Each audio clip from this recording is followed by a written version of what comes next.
Donald Trump now seems convinced that the initial Easter relaunch of the economy is probably a bad idea. He's acknowledged that. So he's decided to push it way back by 2 weeks. A senior White House official said there's a lot of internal energy pushing for May 1st, because that's when the end of the White House's 30 days to slow the spread. That energy is especially coming from some of the more economic and politically minded aides. Quote, we are looking at when the data will allow the opportunity to reopen. So when you're thinking about when to reopen and potentially consign, hundreds of thousands of people to getting this infection, you should be talking to the economically minded aides. But anyway, that's what's going around the White House. So the concern is that the situation on May 1st might not be that dissimilar from right now, that our testing capacity won't be significantly different. Does Donald Trump see that as a potential problem? Let's find out. The administration discussed the possibility of reopening the country when the administration does not have an adequate nationwide testing system for this virus. Don't you need a nationwide testing system for the virus before you reopen? We have a great testing system. We have the best, right now, the best testing system in the world. But there are certain sections right now to make sure people are safe going back to work. You don't want to send people back to the workplace. We want to have it, and we're going to see if we have it. Do you need it? No. Is it a nice thing to do? Yes. We're talking about 325 million people, and that's not going to happen, as you can imagine. And no. So what he talked about as, do you need it? No. Is it a nice thing to have? Yes. Is a national capacity to test people in line with what experts say is necessary to stop us creating a new higher peak in the quarantine. And he is incredibly casual about it. It's like, do you have the right footwear for your trip to Hawaii? Well, no. I mean, it would be nice to have, but we don't need it. That's how he approached that. Yeah. It is him against knowledge. He doesn't want to know because he'd rather tell you what the facts are than give you the facts that actually exist, because he then can filter it through his BS machine. And that's what he has built and continues to give to people during that daily press conference for hours on end. And it's very, very frustrating. And,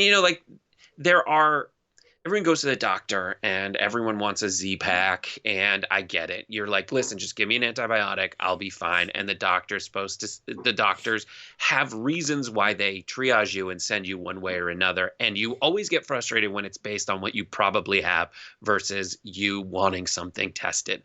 But the doctors have various reasons for why they would or would not give you that treatment. And you want that reason to be like their medical knowledge and not something terrible like in America, the insurance industry, like we're not going to get reimbursed for that. Or in Trump's case, something that we hadn't had to think of before, him just wanting his stats to be down. Mm-hmm. And that's what's so wildly frustrating. He just wants his stats to be down, and he doesn't care who actually dies. This is along the same lines as an argument from Trump, essentially saying like what they're talking about with the stats. A lot of them are trying to say Burke said the other day, we're being too liberal in what we consider a coronavirus death. They're all trying to find ways to juke the stats here, and it's not helpful, and it will get more people killed. That is definitely the fear. Yeah, we've been going all week. We've been tracking as that the numbers are made up or the numbers are overinflated has spread, much like the coronavirus, through Fox News and their guests, and it is now universal. It took about a week to go from Diamond and Silk to Harris Faulkner and literally everyone else. Yeah. And look, Dr. Fauci just was asked about that, I believe either this morning or late last night. He was asked about if the numbers are being inflated in some way, and he says, no, there's literally no reason to believe that. And that's good that he's acknowledging that. The issue is that he should also acknowledge that there are many reasons to believe that the numbers are actually an undercount. Not a 50 times undercount or anything like that. I don't want to spread conspiracy theories in the opposite direction, but they're definitely undercounted. Even specifically just in New York, there's a lot of reason to believe that up to potentially 100 to 200 people per day might be dying from it that are not being counted because they're dying at home without ever being diagnosed. And they always want it both ways. They want to be able to say it's undercounted so that they can say that it's not as deadly a virus as it has proven to be. That everybody's saying it's 0.5% mortality. I don't know where anyone's getting those numbers from, but I've heard it from multiple conservatives that that's what they're saying. But at the same time, they want to say fewer people have died in total. Well, then if you're saying it's undercounted, you're forgetting that there are a lot more people dying of this, as evidenced by stories we've covered on TYT Network, where it's people saying like, I had all of the symptoms of coronavirus, and they wouldn't test me until I was on a ventilator. Yeah. And yes, you're on a ventilator, and they tested positive, and now they become part of the stats. But what if they had died before that? That's happening all the time, as well as people trying to say like, oh, they had a pre-existing medical condition which was exacerbated by coronavirus. Can we please say that your cause of death was you having like weak lungs or asthma or something like that? But that's not the case. Like, that's like saying, listen, I had a pre-existing condition where my heart beat but could stop, and then I got hit by a bus. And the cause of death is not the bus. The cause of death is I'm mortal. Yeah. And like I said yesterday, like, we have known from the very beginning that it is more deadly for people with pre-existing conditions. That's why we need to be vigilant and take it seriously. That is not a reason to take it less seriously and ignore the numbers. That's a reason to be more on our guard. But in any event, I do want to focus on this May 1st date, because now aides are talking about it. Trump seems interested in the idea. Let's go to Dr. Fauci now. Does he believe that it is plausible that we could be reopening in 20 days? Are you comfortable with the date of May 1st?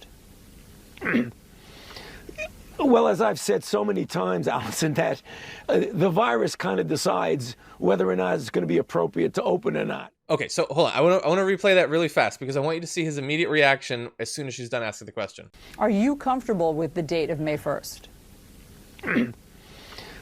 Well, as I mean, I don't want to go too into it or anything, but he didn't seem 100% comfortable with answering that question, and it's probably going through his mind every time he gets asked a question like this, that he knows if he's going to be honest, it is going to be contradicting the position of either Donald Trump specifically or the government more broadly. He probably has to worry about what the consequences might be.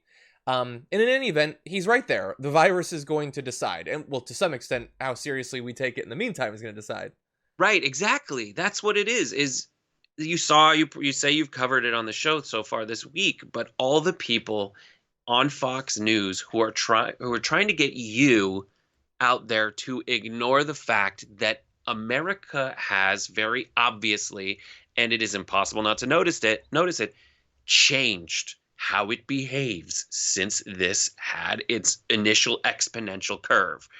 And they want you to ignore that. And Brit Hume is on Fox News saying, maybe this wasn't as bad a virus as we thought it was at the beginning. When we did everything we could to lessen the growth of it. We don't have proof that it has stopped growing at that rate since. It hasn't been enough time, but they're trying to have it both ways always, or claim credit for something that we got to happen. Yeah. The scientific community, the Anthony Fauci's of the world, convinced Trump to do this. And Trump led from behind Democratic governors on the coast who made these very intense, difficult decisions that are very obviously the ways you stem the growth of a virus. And Trump's trying to take credit, and at the same time, his people are trying to downplay the severity of it in the first place. Yeah. And by the way, I'm seeing in the chat right now, well, at least one person is saying that they knew someone who had all the symptoms of coronavirus, ended up dying, but was never actually tested. So they're not going to be included in the stats right there. And so that sucks. Yeah. And so what I'm worried about is the possibility that in the same way that you just said, Fauci and these other doctors were able to, 2 weeks ago, 3 weeks ago, convince him to finally seem to take it at least a little bit more seriously, that he listened to them. And now Fox News is unified that this is a complete waste. Tucker Carlson's saying it wasn't that bad, like we're totally fine. He said that on the first day that the deaths reached almost 2,000. He said it again the next day when the deaths were very near to 2,000. I don't know what he said last night. I don't watch his show, but the deaths were almost 2,000 again yesterday. And look, they didn't go up. They weren't doubling each day or anything like that. Let's acknowledge that. But I would say that 2/3 of a 9/11 a day dying is pretty significant. And if they were dying from literally anything other than COVID-19, Tucker Carlson would be taking it seriously. He'd be making it the entire thing of his show. Or so I don't- if they died from COVID-19 under a different president. That's a great point. This exact situation is the only situation in which they don't care about those deaths, or at least they have an incentive to minimize them. And that matters, not just because of them, but because Trump listens to them. He was interviewed by Sean Hannity recently. He said, I learned from watching your show that we're doing great with ventilators around the country. Like, that's where you learned it from Sean Hannity. He learned it from you. I mean, it's just stupidity bouncing back and forth like the dumbest pong in existence. Well, there's another way to interpret that that's equally mortifying and horrible, which is he's just trying to plug Sean Hannity's show. Maybe, yeah. And incentivize the repetition of BS, fake stats that not even the Trump administration, because Fauci's part of that, but that Trump himself has convinced enough lackeys to spread. We need to talk about a relatively new show called the Republic, or UNFTR. As a Young Turks fan, you already know that the government, the media, and corporations are constantly peddling lies that serve the interests of the rich and powerful. But now there's a podcast dedicated to unraveling those lies, debunking the conventional wisdom. In each episode of the Republic, or UNFTR, the host delves into a different historical episode or topic that's generally misunderstood or purposely obfuscated by the so-called powers that be, featuring in-depth research, razor-sharp commentary, and just the right amount of vulgarity. The UNFTR podcast takes a sledgehammer to what you thought you knew about some of the nation's most sacred historical cows. But don't just take my word for it. The New York Times described UNFTR as consistently compelling and educational, aiming to challenge conventional wisdom and upend the historical narratives that were taught in school. For as the great philosopher Yoda once put it, you must unlearn what you have learned. And that's true whether you're in Jedi training or you're uprooting and exposing all the propaganda and disinformation you've been fed over the course of your lifetime. So search for UNFTR in your podcast app today and get ready to get informed, angered, and entertained all at the same time.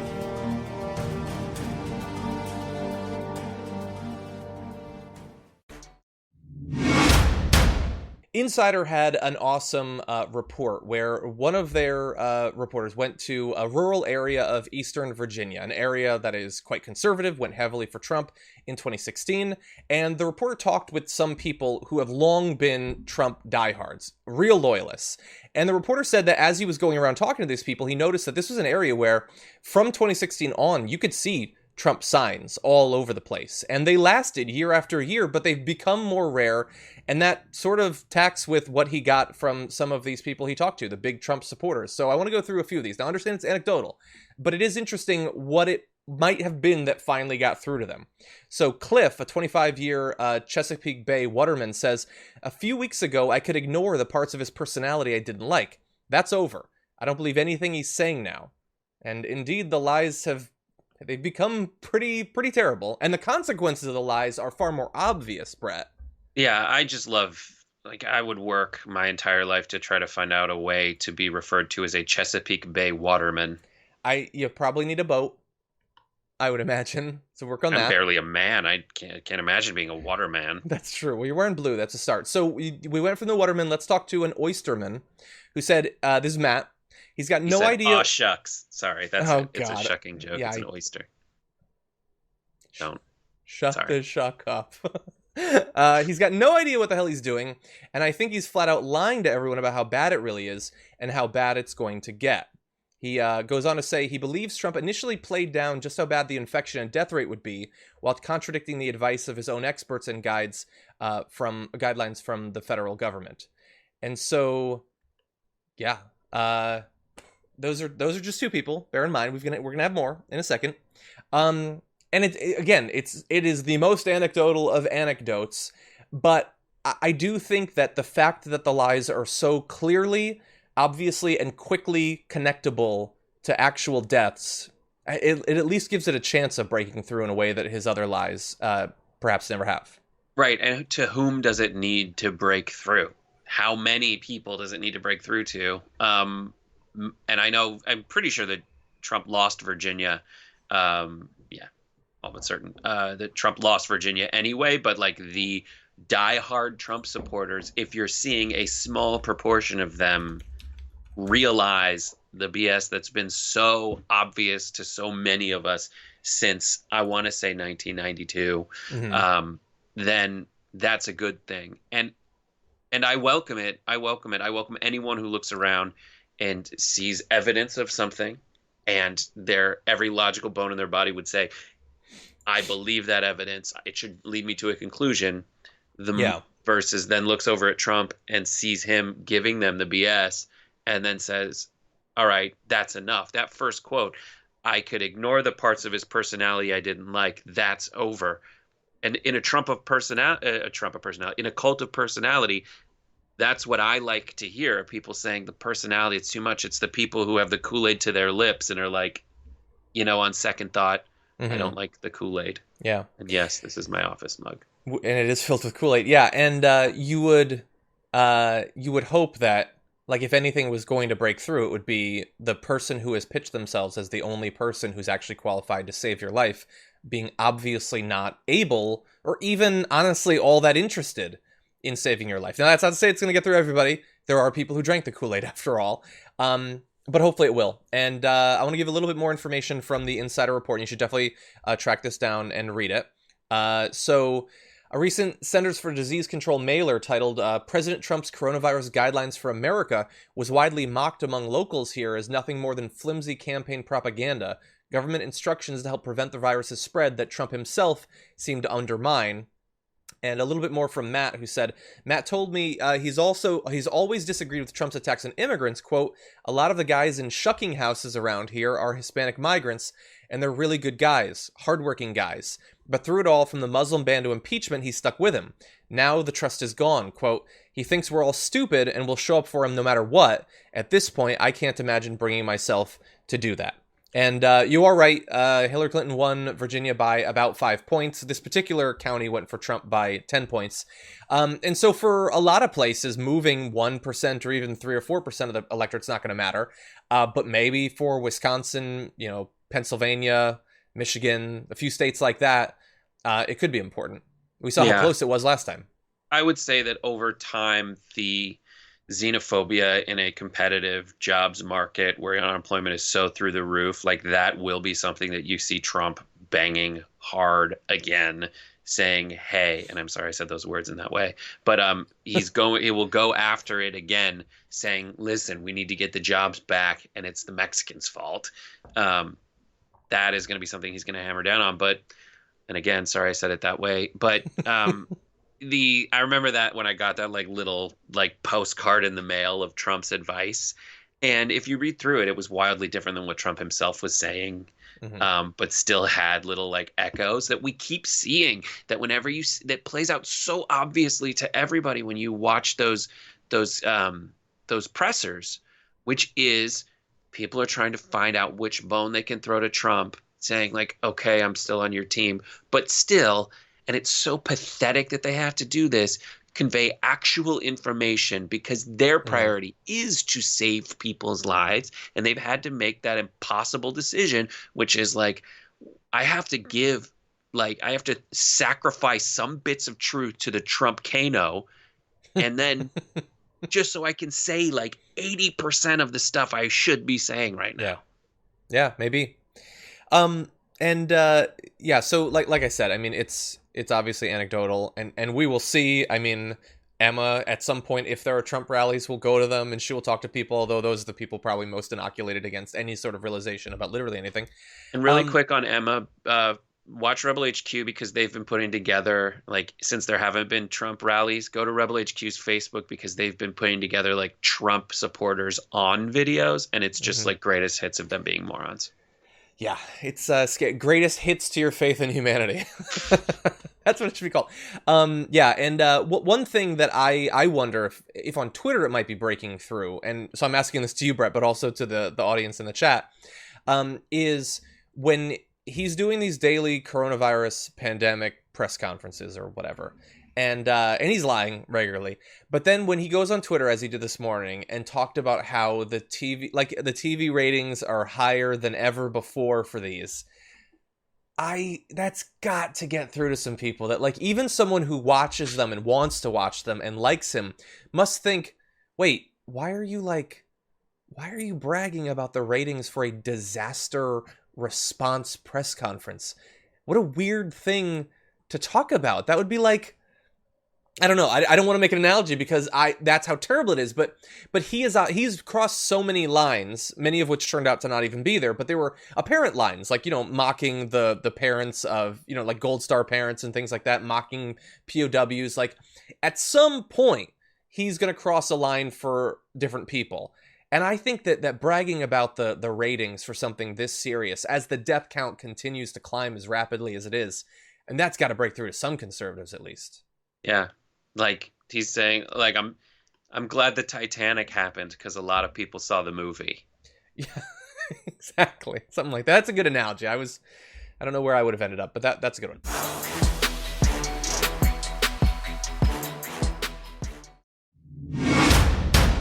Obviously, we know that our current pandemic can be traced back to animals. And the fear is that in the future, animals might lead to other sorts of infections going, crazy viral across the country and across the world in this particular way.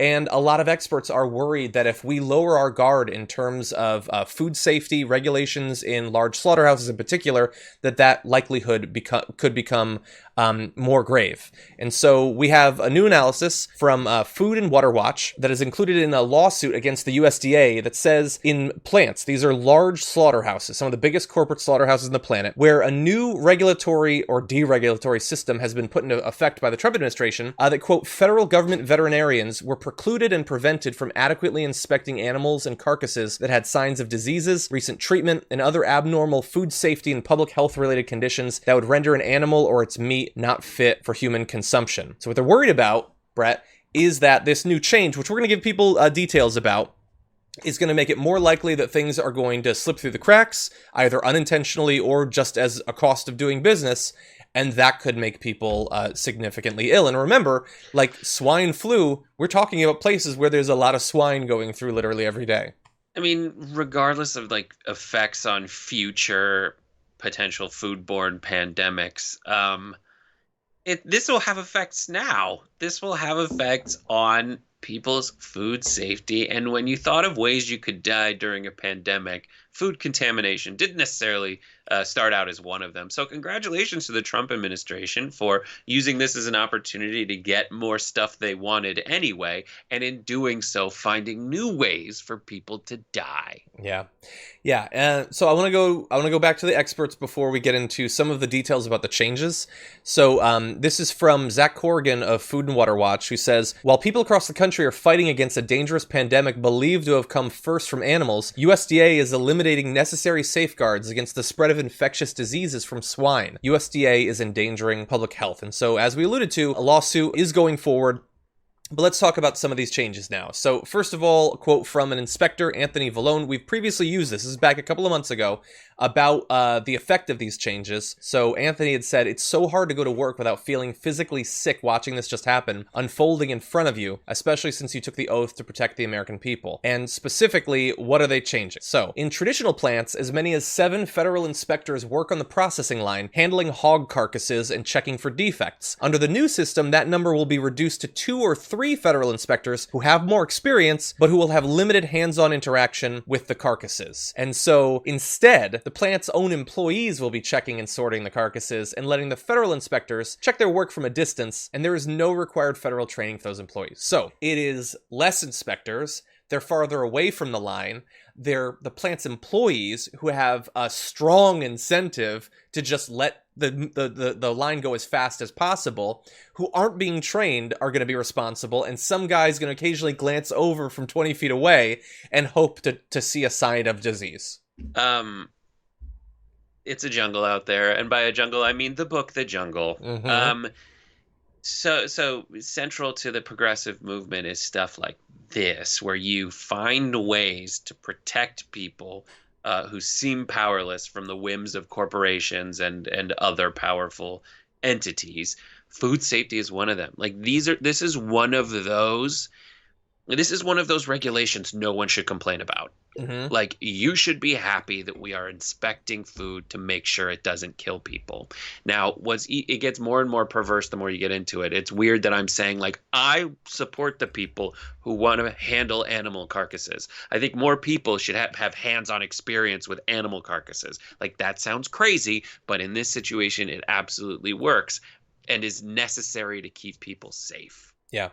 But just one other thing is, like, built into you'll hear capitalists, like, this is an actual argument from people who want unbridled capitalism without common sense regulation. Their argument is literally this: if people die, then it will have an adverse effect on the business model of that company that produced food that killed people. There's so much wrong with that, aside from just the obvious. And it plays out the way we see it play out with, like, bailout money.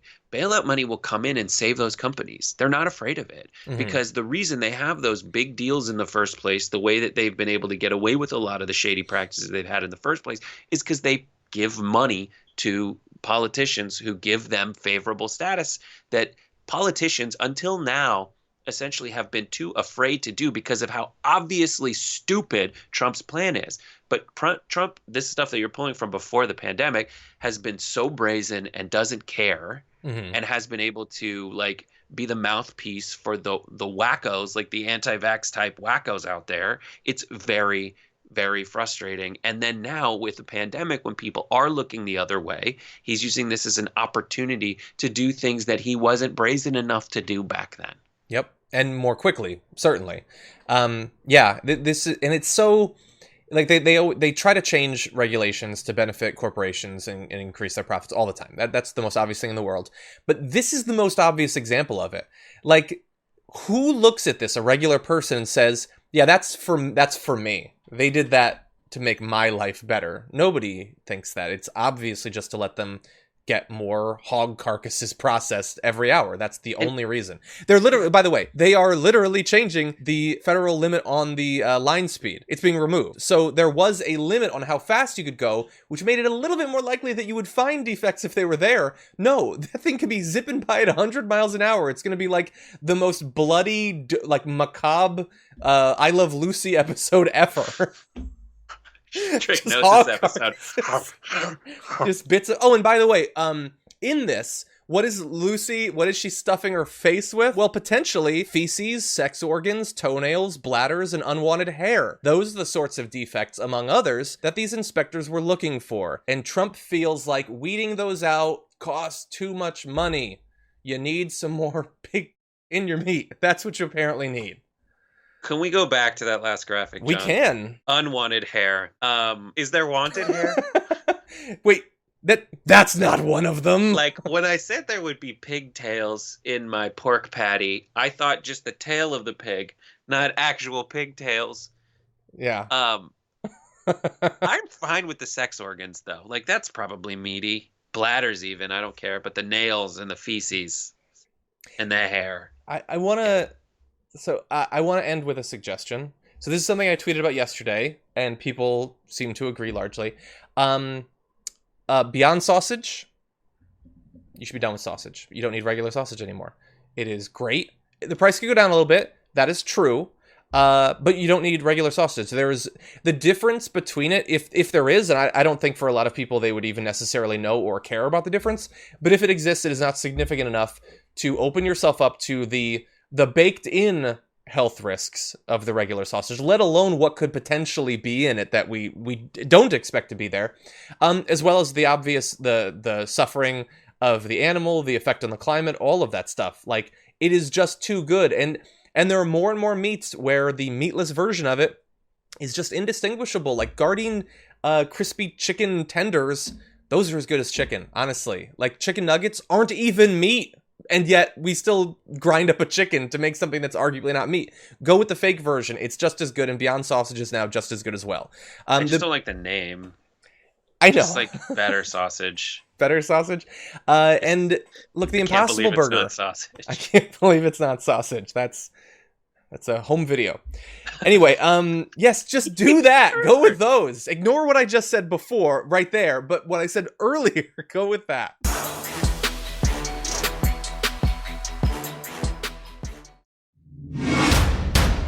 Lately, Brett and I have had a lot of time on our hands. There's a pretty good chance you do too, and there's a pretty good chance that time won't be going away anytime soon. So we want to help you spend that time wisely and let you know what we're doing to spend that time. This is our top 10 quarantine time sinks with me and Brett Erlich. Brett, you've got 5? Yes, I do. I have 5 as well. Together, we make 10. Why don't you start us off with your number 5? Love it. Oh, and okay. really fast, are these ordered in any particular way? Sure. What? Yes, they are. What way? From 5 to 1. And I went crazy. Okay, John, do you want me to out myself? Yes. For comedic effect, Mm-hmm. for entertainment value, I put them in a certain order. And I hate to break it to everyone, but that's how all lists go on the internet. Okay. Entertainment, whether it is to satiate some kind of like weird fanboy lust that you have. For movie lists, they throw one in that's for like, it's not actually the best, but Okay. it's to like serve do you want me to I out the get what entire you're- industry? I worked at get Rotten it. Tomatoes for a while, damn it. That's true. Okay, well, you're the expert, so that's why we're going to let you go first with your number 5. All right, number 5 is just actionable intelligence. You can move on right now. HBO is streaming 500 hours of free programming. 5? So a lot of people are like, hey, I have a lot of things on my watching to-do list, but a lot of them are on HBO, and I don't have the money to, especially in this climate, to fork over so that I can watch The Wire. Well, I hate to break it to you, but you got no excuses anymore because they are streaming 500 hours of free programming, Wow. including full seasons of, these are the full seasons, The Sopranos, Veep, Succession, 6 Feet Under, The Wire, Ballers, obviously. You got to watch that. Barry. I've interviewed 2 people who are on Ballers as regulars, by the way. Yeah. Well, Barry's Yeah, great. Watch Barry. Barry, Silicon Valley, and True Blood, as well as 20 Warner Brothers movies in HBO's current catalog, like Pikachu, Lego Movie 2, Crazy Stupid Love, which you can watch whenever. It is like the new The Great Outdoors. Like whenever it's on, I watch it. That's true. And Wait. So these are anyone can do this? free. For free right now. Oh my Go god. do it. This should Make be your millions. number 1. Adnan Syed. This is just something you can start doing. Stop watching this show. No, don't do that. Sorry. Every day I don't know. be here. John, live. we have different motivations We here. do. For John's sake, We keep do. watching the show. For my sake, let's hammer watch The Wire and then talk about it together later. That is a great suggestion. I mean, any one of those shows could last you for quite a while. Watch Barry. It's great. I can't say anything about Ballers. It's the weirdest thing. I am a massive fan of The Rock. No interest in Ballers. I don't know. Oh, yeah, I don't Your think you video were is big. having a weird effect, by the way. People are saying you look like William Wallace. Now you look a little bit like Gandalf. Wow. Do you see your video? I'm gonna do this. Okay, so we're gonna see if we can fix that. This is the. Oh my god. Are you Gandalf. Maeve? Whoever said Gandalf was right. Yeah. Okay. That was amazing. You had power, like you're Neo. Anyway. Okay. So Whoa. that was a great suggestion. I know Kung Fu. Yeah. We're gonna go to mine. Mine is going to be a little bit less helpful because his was like broad and expansive and everything and free. Mine is neither free and it's very specific, but I did want to give you ideas of what I'm watching that you might enjoy, that there's a lot to watch because the show has been off the air for literally years. It's topically appropriate, and that is, and if you're, hold on, if you, are you seeing this? You seeing that? See your finger. House. Yes. So You have to know what's in John's house to know Yes. that says house. yeah, I'm going to be doing for the members, I'm going to be doing a behind the scenes of what you can't see in this backdrop. But anyway, look, House has 8 seasons, I think. It is about medical mysteries and dealing with medicine. It's about the side effects of medicine so that we'll take it seriously, which is important when you're hearing about hydroxychloroquine all the time. It's funny. I love it. I know that there's people who absolutely hate the show, and it's like the only procedural show that I've ever watched. But it's great. It's available right now on Amazon Prime. I think it's worth a watch. And what you should do, since Veep is streaming, you should watch Veep and House and pretend that Hugh Laurie plays the same character in both. And he's in the Witness Protection Program. Wait, Hugh Laurie's on Veep? Yeah. He's great. He's fantastic. His roots didn't know were that. as in comedy. With I the know, guy I who know. hosts- Okay, Yeah, and I- Avenue 5. There, you can Avenue watch that too. 5. I'm halfway through that.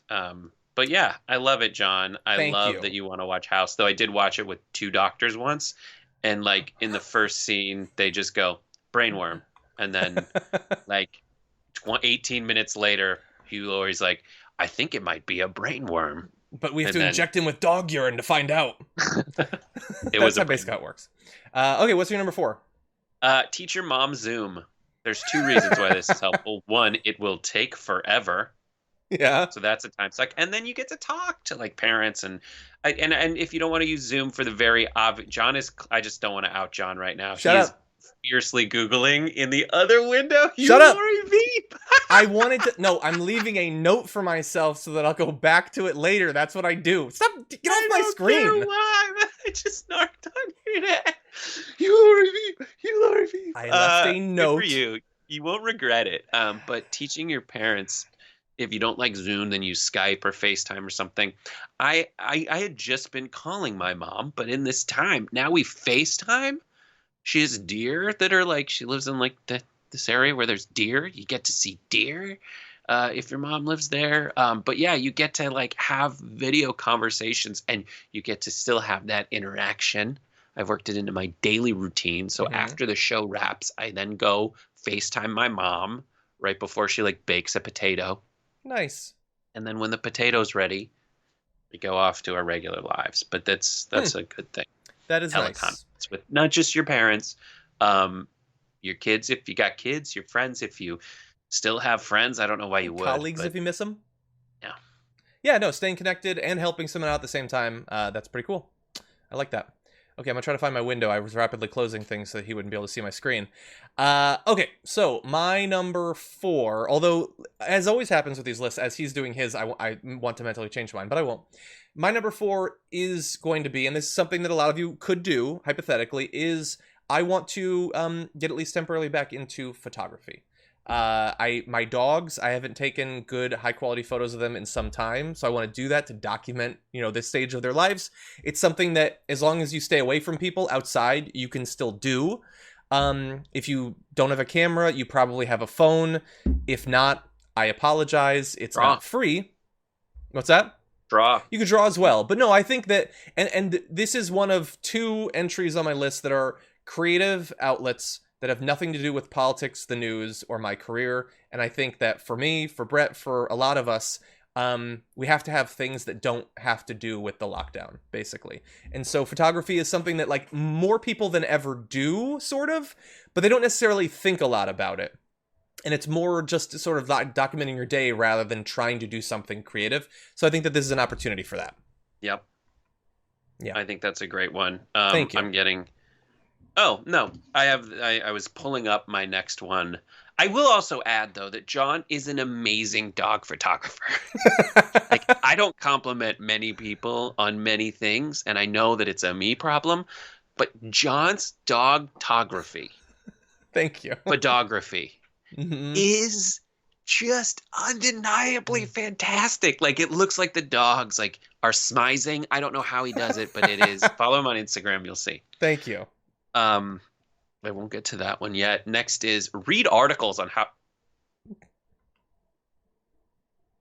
That new webcam might be having some issues. There we go. You got to take off the auto ISO or the auto exposure, I think. I would love to know how to do that, Okay, but well, we'll talk later. I'll teach it to you like your number 4. Okay, so Thank what's your you. number 3? read articles on how to stay busy during a crisis.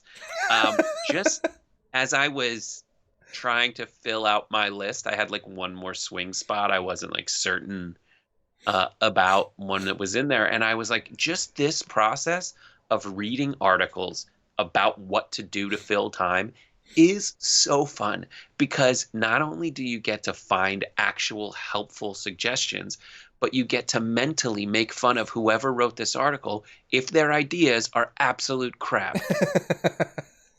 Yeah. You're just like, oh my God, who has room to outdoor garden? Or earlier you might have said to yourself, my mom doesn't have deer. How do you have deer? Like, this guy's an idiot. What's the deer one? I said it earlier. You weren't listening. Sorry. You were Googling Hugh Laurie. I missed it. I'm always Googling Hugh Laurie. Sorry. There's always someone in the war room. and he's always Googling Hugh Laurie. But There's always a Chrome tab on Google Images. There's always. So that's that. I will say that just that experience is fun and it's great. So don't stop, won't stop. But if you can outdoor garden, that's a good idea too. I'm not against that. I mean, I saw that Perhaps in one useful. of the articles on how to keep busy during a crisis. Yeah, awesome. Okay, my number 3, and now I'm feeling so bad about this because understand this is not a list of like the best things you could do. I could just put you should be reading more. Obviously, we should all be reading more. But this is a specific thing that I'm thinking about doing that might be fun for you too.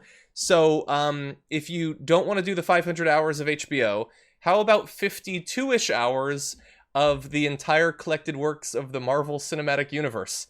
And I say that because recently you might have seen that it went viral. There was someone who was sharing audience reactions from specific scenes of Endgame, and watching it, like I felt like I was back in the theater. And the thing about it was the power of some of those moments is driven by how much you've invested into it. And over, years and years. But you could also do it over the course of a few weeks. And sometimes the storylines can be complicated. It'll be easier to follow if you do it relatively quickly. It'll have more emotional impact. I understand they're not cinema. They're not the best movies ever. But they are pretty enjoyable. And so if you're looking for like a guilty pleasure that's fun and occasionally has good messages, not always, I think you could do worse than the MCU. Yeah, and they are cinema. Come on. Yes, it's not, they couldn't call it the cinematic universe. It's That's not the true. Marvel non-cinematic universe, and I know that's a BS argument, but it was fun to make. Yes, and I did see some people sharing those moments, and I don't like my wife to see that I have emotions, so I was like, okay, she's not here, and I was like tearing up when Captain America does something. I don't want to spoil it. Okay, that's true, and I did too. By the way, Brett, how would you like to sign on for next week? Top 10 tearjerker moments in movies. Oh yeah, done. I have one from I'm almost done for a already. movie that, A trailer. Okay, no, we're doing that. Okay, I'm gonna leave a note. Okay, so if I'm Googling, it's not about you, Laurie. It's about that. So, what's your number 2? My number 2 is the Bemis Radiant Heated Elongated Closed Front Toilet Seat in white. What are you talking about? This is a heated toilet seat. Everyone should get one because it allows you to spend hours, if not days, on the toilet perfectly happy. It has 3 adjustable settings. Mm-hmm. It has a light. You can keep it there. No, it has that's okay. 3 adjustable settings, low, medium, and high, and also a light that you have that makes it so that when you are using the toilet, it lights up, John. Mm-hmm. It needs to, because you need to see what's going on down there. I didn't mean the direct address. I mean it's a light up, John. Oh. So in the dark, I have something like this, and mine's far more expensive because I treat myself. Do you know what I mean? Yeah. But I will sit there on the throne doing my paperwork for hours because just a heated toilet seat will make the time fly by. It will. And it's hard for people from countries where they do have bidets like this, like you get it, right? You just get it. Treat yourself, guys. This is $112. Home shipping by April 14th, 3 settings, a light. You can sit there and you can stream on the toilet. I already am. This background is it's just paper. It's on my bathroom. John said pee. Oh, I thought you meant stream like a pee. What the audience should... First of all, yours is useful because toilet paper is still impossible to buy. Well, if it has a bidet, does it have a bidet? You can sit for 2 cycles of digestion. So you like cut out one need for toilet paper. That's true. You would have had to go back again. Yeah. Okay, so what people need to know about Brett is... Is this too much? There are jet cockpits with less attachments and technology than Brett's toilet. It's got stuff bolted onto the side, stuff in front, like got a USB like extension cord, so I charge my phone, and it's faster than plugging it in. Yeah, it's faster than plugging it into my computer. Like it charges quick. I'll get you one, John. I don't care. Thank you. Thank you. Hopefully that's helpful for people. And, you should get some sort of commission on that for each sale. My number 2, this is something that you can do with the people you're quarantined with. My wife and I have been doing this, but you can also do it online to stay connected with your family and with your friends. A great time sink in the quarantine are all around me. They're not in focus. I don't know why I thought it would autofocus. It's not autofocus. Board games, of which there are, however many you think there are 10,000 times as many. And they're not like they were when you were kids. They're awesome thematic board games that are very cool and strategic. And if you think that that's weird and too nerdy, do you like poker? Poker's cool, right? Okay, well that's just paper and tokens on a table. So are these, buddy. And you can play them online. It's very easy. You can play them in person. They are still being delivered by any number of different sites. They're fun. They keep your brain active. They help you to connect. Some are incredibly social, sort of party experiences. Play some board games. You have tons of time. Just do it. I agree with you. I've played board games with you and your lovely wife, and it has been quite fun. Thank you. For hours and hours. And then my brother and his friends, my brother's not that into board games. They opened up like a Zoom conference, and then they all got the same like Monopoly even app, which eliminates a lot of the issues with Monopoly, like digging through and calculating how much money you have and all that stuff. It expedites the game, which is if you are into the kind of board games that you had as a kid, that's a great way to play. That's awesome. That's awesome. And real fast, I saw a comment asking if I have Cards Against Humanity. I did enjoy Cards Against Humanity back in the day. I'm pretty much moved on from that. But someone else asked about Pandemic. I do have a fully pimped out, blinged out copy of Pandemic with literally everything. Like multiple versions of it, don't you? It's everything they've ever released, and all the components. I've gotten cooler, upgraded components that I've put together into this awesome set. And anyway, yeah, it's weird to play Pandemic during a pandemic, but I do have it. And so, Brett, your number 1. My number 1 isn't have a hobby or undertake a hobby. It's invent a hobby. A hobby that photography, so I didn't want to say it because I was too busy complimenting you. It's done. All the pictures that could be taken, everyone says this. A picture is true. Everyone's taken that picture before. That's not true, but I get it. Maybe you're like, I don't want to get into photography because it's so cliched. Not to offend you, John. I just complimented you. I remind you. I'll be okay. Dance party playlist curation. So each person comes up with their own playlist, and then you have a dance party. Or you playlist on your phone, pair to a speaker, here's my song. And the person's like, oh, I'll one-up you. But you have to dance, and you have to invent dances during it. Then You've done this with your wife? Oh, yeah, it is real fun. Learn a skill by watching YouTube videos. This is not just having that skill. It's you come up with the dumbest skill you can fathom and see if there's a YouTube tutorial about it, and then you learn it. I'm talking about like lanyard making, like random things like that. Start online gambling. Thank you. Start betting on stupid crap that isn't sports related. So you just like look out your window and you see you bet on what could drive by next, and you do little like gamble sessions with your significant other, your kids, or you open Zoom and like try to make some money off your friends. Because there are no sports, you have to gamble on something else. Gamble on like what sport is being replayed on ESPN right now. Bet on it. Figure out how to keep a network alive despite obvious nationwide technical obstacles. John and I have done that and spent hours and hours doing it. That's true. It's fun. If you have nothing else to do, please, maybe you just rewatch old episodes of Viral Video Film School, youtube.com/viral videos.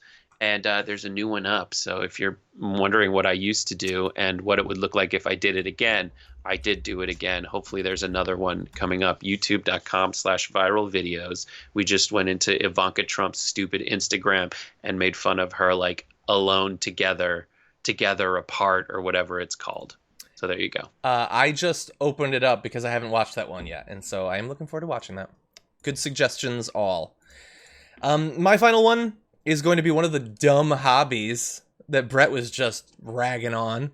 But I this do is to this is more just something that I'm going to do, but I think that you could also enjoy it. It's something that obviously a lot of people have done it, as you'll see in a second, but a very small percentage of people ever do this, and I think that percentage is too low. And that is to write a novel. We have a lot of time.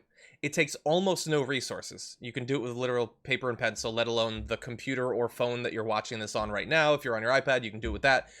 If you're seeing me, you have the capacity to do this. And everyone has any number of different stories in them based on their lives, let alone those that they can come up with based on their own experience.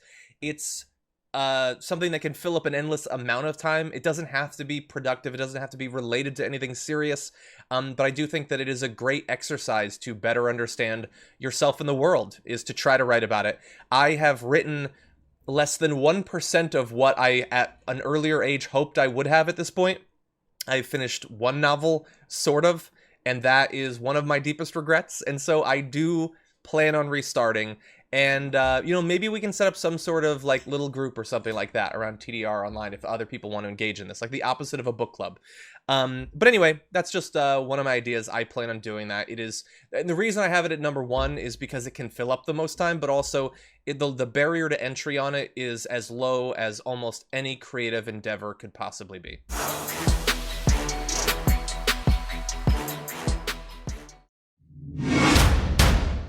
It's Friday, and as always on Friday, it's time to take out the trash. Okay, Brett, garbage people time. Who's your garbage person this week? My garbage person this week, and it seems like a no-brainer, but I haven't done it yet, and it's Donald Trump. You've never done Donald Trump? I don't think I've ever done Donald Trump as a garbage person, but he is quite the garbage person. And just because there's so many reasons specifically this week in order that I'll put them in order for you. Gifting ventilators to his allies. This was covered on TYT yesterday, where essentially in Colorado or Kansas, I think it's in Colorado. There's the governor who's a Democrat was like, I need this many ventilators. And then they got 500, which is 1/10 of what they asked for, something like that. And then Trump seized the balance of those and then gifted back, not to the governor, but to a political ally, Republican senator, 100. Wow. Claiming that was a success story when really it was horrible. So he's essentially ransoming ventilators. And then also, and then he's maybe the compromise, the part where he's essentially ransoming access to people on the task force if CNN and similar networks stop broadcasting his total BS press conferences every day. Yeah. So when CNN was like, I can't broadcast this because I can't fact check you in real time, and half the time you're not even talking about what's happening in the country as it relates to coronavirus. The other day you were talking about Joe Exotic. I can't cover that all the time. That is unfair, and it's unfair to the people and can run the risk of getting folks sick, especially because a new poll says that people trust Trump. People in the Republican Party trust Trump's medical advice more than they trust the CDC. This is just wildly irresponsible, and we have at least a little bit of journalistic integrity. And so Trump, through Pence, essentially said, we will not give you access to these people at all unless you broadcast the entire press conference live. That is such a garbage thing to do. It is so ridiculously insane. Compound on top of that what we talked about earlier, where he's saying, I will not step down from these press conferences and do what other people suggest to do, which is allow the experts to speak. And then the reason for that, when he yells at the Wall Street Journal editorial board who made that suggestion and calls them fake, he's just a giant tub of farts, and I hate him. And the reason he cites is ratings. Yeah. Ratings is why, not the health and safety and protection of everyone in America, which is his job, his charge. No, he wants to keep doing it because ratings. You well and truly are a garbage person. I'm going to light my phone on fire because it housed a photograph of this guy. You are indisputably correct. In another way, which we'll get to in just a sec. But yeah, you're right. I mean, No one is doing more just awful stuff, as well as he's just enthusiastically lying. And the thing that makes it the worst is the support that he's getting from elected Republicans, from the right-wing media. Like, he has jumped the shark 100 times over in the past 4 weeks, and they've gone with him.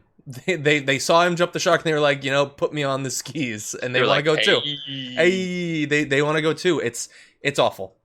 Okay, I'm going to go to someone that is now going to seem less garbagey by comparison, perhaps. My garbage person was garbagey in this way a bit ago, but today finally got their comeuppance for it, as you'll see. Got to come up with something, and I find it rich. I find it rich that Congressman Gates is talking about politicizing this after the stunt you pulled on the House floor with that gas mask. I hope you're going to lend that to your constituents. Give me a break. So I was making a point that we should be concerned about it as congressmen, because in Congress we go through the dirtiest airports and we interact with a lot of people. And by the way, I've been right. A lot of members of Congress have turned out to be positive. So give me a break.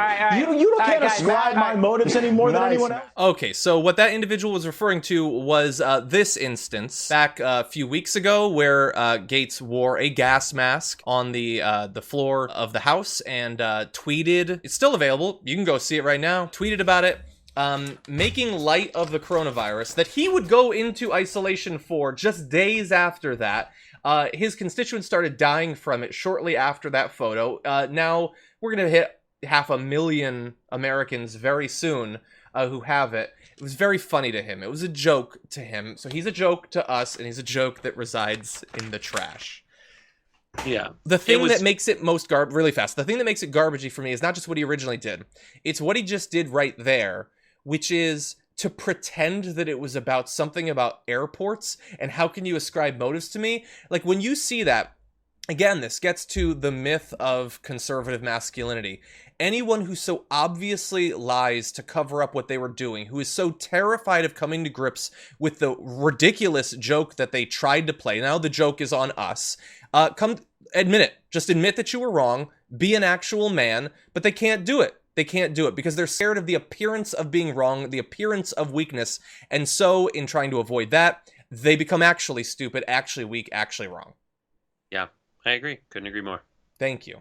God. And we're not going to show more of the video, but he just continued to deny that nobody thinks it had to do with airports and what congressmen, let's say that hypothetically that was what he wanted to joke about. How would wearing the gas mask on the floor of the House communicate that? It doesn't make any sense to anybody. It doesn't. And all the things he was doing at the time, like, hey, just having a normal day here. Yeah. No, you were 100% downplaying the severity of this crisis, and your actions, compounded with the people you were trying to please at the time, got folks killed. Yeah.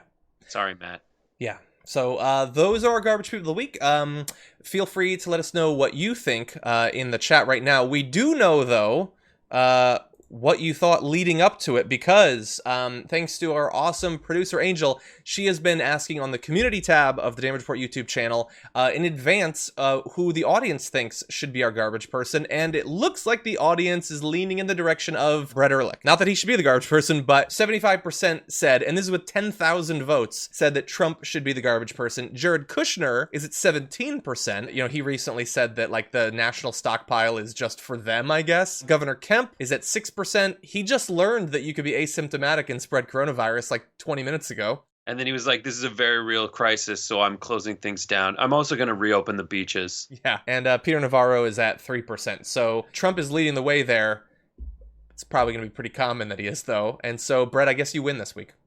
Yeah. Maybe they get immunity the following week. They aren't on the Twitter poll. We'll see what it is. You get immunity. It's like the opposite of the quickfire challenge in Top Chef.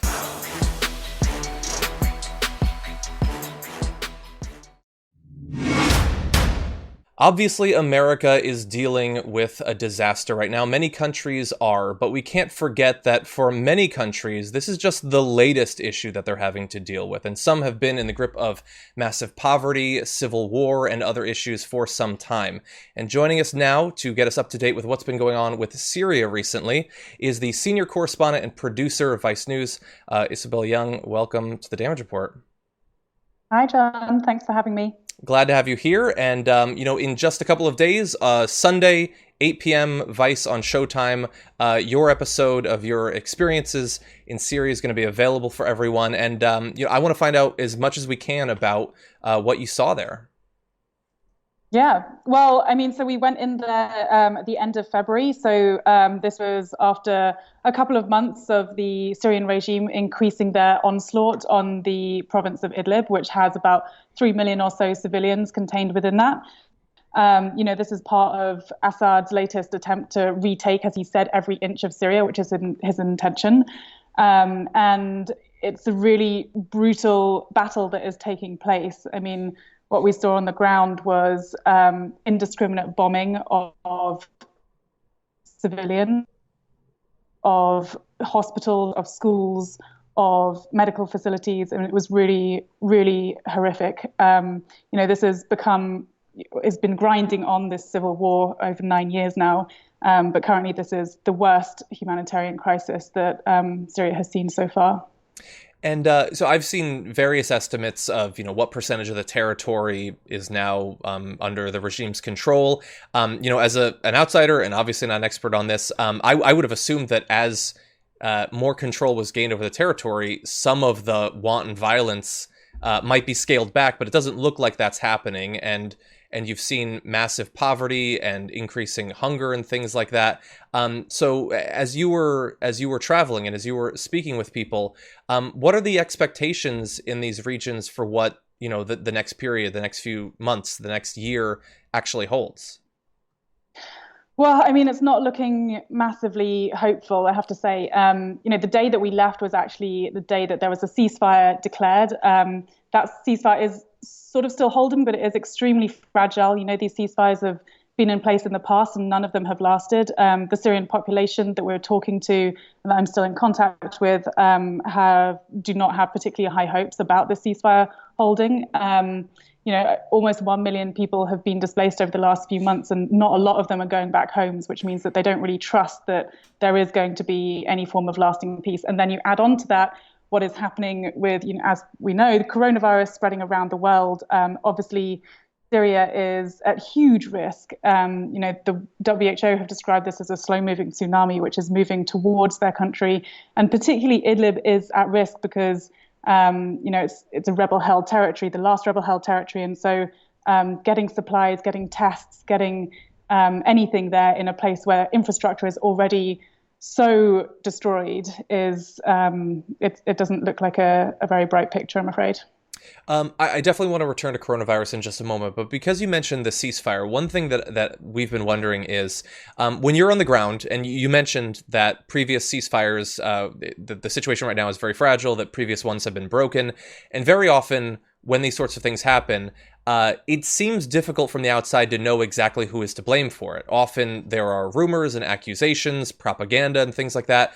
How do you come to grips with trying to understand who actually is breaking it, what the conditions were that led to the break of a ceasefire? How do you sort out actual verifiable information from all of the rumors and all of that? Yeah, well, as you said, it is really difficult. And, without being there the whole time, it's also more difficult. And also, we're going there, we're being invited there by HCS, which is, the group that is in charge and in control of that area at the moment. So what we're seeing is somewhat restricted. But what helps is that there are a lot of people who have been studying this area. We've worked closely with a research group called Syria in Context, who does really close analysis on it, and they're also using open source investigative techniques to figure out where exactly the fighting is coming from. If these ceasefires are broken, who is breaking it, and who's ultimately accountable. And so to return to the coronavirus, and you described it as a slow-moving tsunami, or the WHO did. The people there are already obviously incredibly insecure in a number of different ways, not just from violence, but probably disease, hunger, and all those things that we've been talking about. I assume there's got to be quite a bit of fear on the ground about how bad it could be when it hits. And I wonder, with the current situation, how ready is the government to do anything about it? How willing is the government to do anything about it when it has seemed in the past to be quite willing to stomach, a very high level of civilian deaths. Do you feel that the ability and the will, the resources will actually be there to stop widespread loss of life from COVID-19? No, absolutely not. I mean, the WHO have warned that up to 100,000 people in Syria could die from this. I mean, the whole country is really struggling. I think up to 70% of medical workers have had to flee the country. But Idlib and the rebel-held territory is particularly vulnerable, given that cooperation between the different administrative regions is not particularly strong, and they're already on their knees. I mean, these are people who are living in sprawling camps, if they're lucky. Some of them are living, in olive groves. Some of them are living by the roadside. They really have no access to anything. I mean, the thought of social distancing or even having access to soap or running water is laughable. So, it's a really, really scary time. And having spoken to people on the ground, they just sort of throw their hands up about it when you ask them, because they feel like this is just one more thing. A lot of these people, remember, in Idlib province have fled from various different regions throughout the last 9 years of civil war. And this is not the first time they fled. This is not the first battle that they've seen. And they have a realistic view when it comes to what happens next, because it's just so dire that they've sort of stopped feeling any fear. There's nothing left in them. And there, in relation to this particular disaster with coronavirus, there's been quite a bit of international cooperation, different countries helping each other. Is that even an option in this case? Would they have the access? Would they, like, if countries wanted to assist and try to stop that horrific number that you mentioned earlier, would that even be possible? Is there any hope that other countries, that the UN or individual countries could potentially come in the near future and assist Syria? Yeah, I mean, I think the hope is limited, I have to say, because I think the Idlib Health Directive has said that what they've seen from the UN is just merely words on paper. They haven't really seen any actionable response coming from the international community. Obviously the world is in crisis. Every country is looking out for themselves. A lot of places have banned PPE being exported to other places, and we have to also remember that Syria, and particularly Idlib, is starting at a very, very low priority level. It's not as if when 900,000 people or so fled to Idlib, or fled to the border of Turkey over the last few months, it's not as if the international community leapt to help them. A lot of aid hasn't been reaching really people who are in really, really desperate need of it. Yeah. And as we alluded to in the beginning of this video, this is going to be an episode that is coming out for Vice on Sunday. What are some of the other subjects that are going to be covered in this season on Showtime? So for me, I'm covering, obviously, there's a lot of coronavirus topics, which is inescapable. That's understandable. Yeah. I've actually been in Italy for the past while, reporting on the situation here, which, as we know, was kind of the first Western country to see a big coronavirus outbreak. I was also reporting from India earlier on, and there's a lot of other stuff that is coming up. I'm not sure I'm allowed to talk about it, but yeah.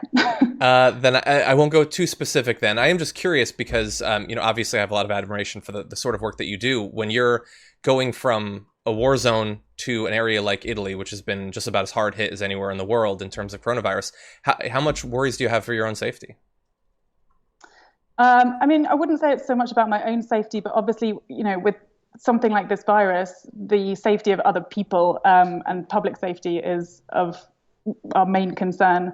And so a lot of protocols, a lot of precautions, a lot of mitigations have gone into place in order to just be able to move and to leave our home, and a lot of analysis over whether or not that should be worth it. And so obviously, when you're making a show that is an international series, these things are really challenging. Yeah. Understandably so, but we really do admire what you're doing and making sure that people have information from on the ground. Isobel, the 3 episodes are available. We're going to have a link in the description of this video where people can go watch that, and hopefully they'll tune in to your episode this Sunday. And we want to thank you for joining us on the Damage Report today. Thank you so much, John. Really appreciate it. Stay safe. Thank you. You too.